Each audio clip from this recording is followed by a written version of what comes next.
What if a society was designed to support families first, not just individuals? It's a huge question, and one that gets to the heart of what makes life in many European countries feel so different. While a lot of the world champions radical independence, a core principle in Europe is something else entirely: interdependence. It's this idea that we're all connected and rely on each other, and that social structures should reflect that reality. This isn't just a nice thought.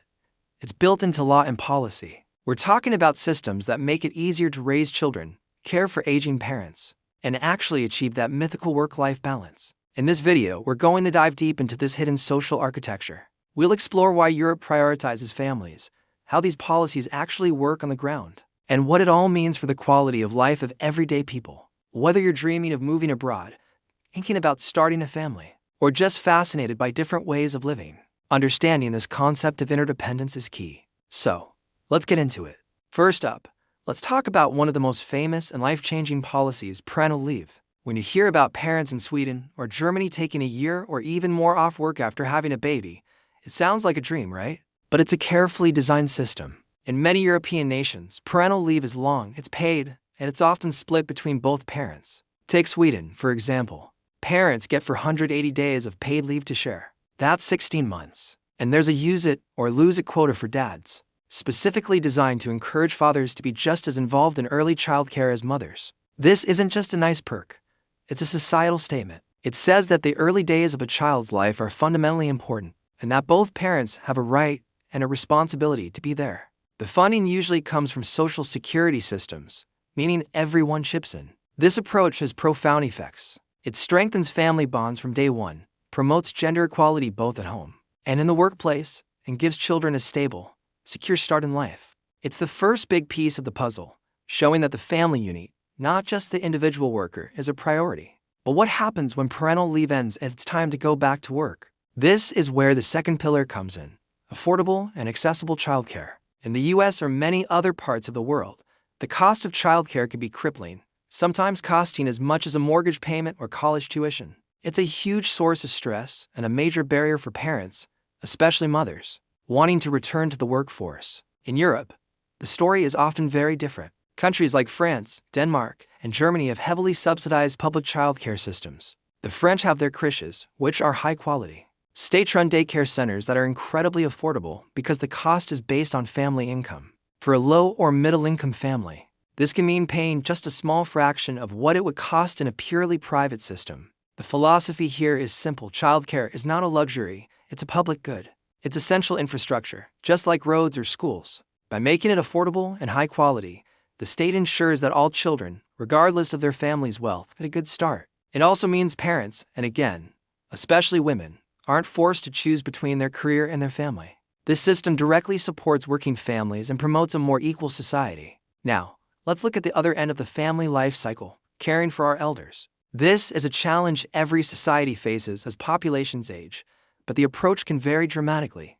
The individualistic model often places the burden squarely on the shoulders of adult children, leading to immense financial and emotional strain, or it outsources care to expensive private facilities. Europe, guided by that principle of interdependence, often takes a more collective approach. Many countries have robust, publicly funded elder care systems. This isn't just about nursing homes. It includes a whole spectrum of services designed to help seniors stay in their own homes for as long as possible. Think subsidized home health aides who can help with daily tasks, meal delivery services, and community centers that combat loneliness and keep seniors active. In Germany, for example, everyone with health insurance also pays into a long-term care insurance fund. This fund then helps cover the cost of care when it's needed, whether it's at home or in a residential facility. This socializes the cost and the responsibility. It means that caring for the older generation is seen as a shared societal duty, not just a private family problem. It alleviates a massive burden from the sandwich generation, those caught between raising kids and caring for parents, and ensures dignity for the elderly.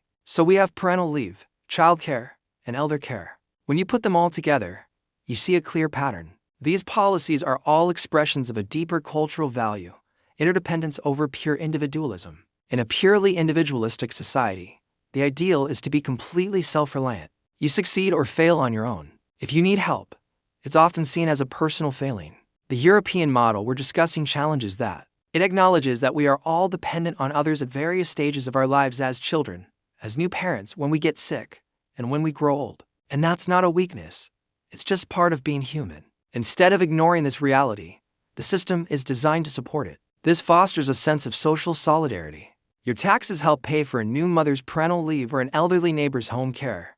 And one day, the system will be there for you. It's a social contract. The shift in mindset from me to we has a huge impact on daily life. It reduces financial anxiety around major life events and creates a stronger sense of community and security. People know there's a safety net, not just for them as individuals, but for their entire family. What does all of this mean for work-life balance and overall quality of life? Well, it means everything. When you don't have to worry that having a child will derail your career or that caring for your aging father will bankrupt you, you have more freedom. European labor laws often reinforce this. Think generous vacation time, often 4 to 6 weeks, is standard, and strong protections against being fired.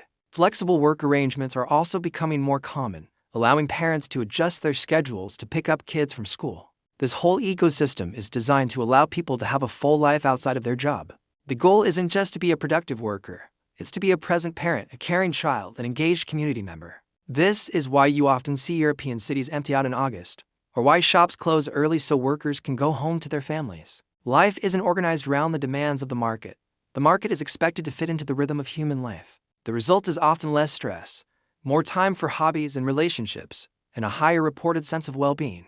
It's a system that recognizes that a healthy economy depends on healthy, happy, and well-supported families. So, to wrap it all up, this focus on the family unit through policies like parental leave, affordable childcare, and robust elder care isn't an accident. It's the visible output of a deep-seated cultural belief in interdependence. It's a social contract that says we're all in this together, and the state has a crucial role to play in supporting families through all stages of life. Of course, no system is perfect. These systems face challenges with funding, bureaucracy, and changing demographics, but the underlying principle offers a powerful alternative to a purely individualistic model. It reminds us that society can be designed to support our most important human connections. Understanding this is essential for anyone thinking about living, working, or raising a family in Europe, because it's this invisible framework that shapes so much of the experience. It explains why work-life balance feels more achievable, and why there is a tangible social safety net supporting you and your loved ones. What do you think? Could these policies work where you live? Let us know your thoughts in the comments below. Thanks so much for watching, and if you found this interesting, don't forget to like and subscribe for more deep dives into different ways of life around the world. See you next time.